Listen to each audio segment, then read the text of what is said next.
right, WMC, this is the video to find the winner of the Keston or Yelly Winner's Choice number 2.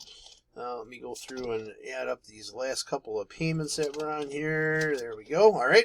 So we'll check the time, May 28th at 8:44 p.m. We're going to go over to the Raz and type live. We have May 28th at 8:44 p.m.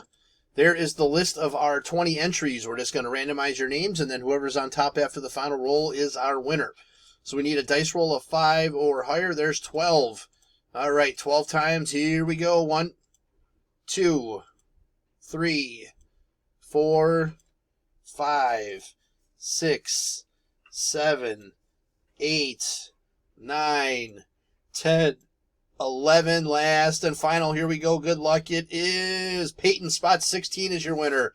So, Peyton, please message me to make your selection. There is our verification code, our timestamp once again, May 28th, 8:45 p.m. That's it, guys. Thanks.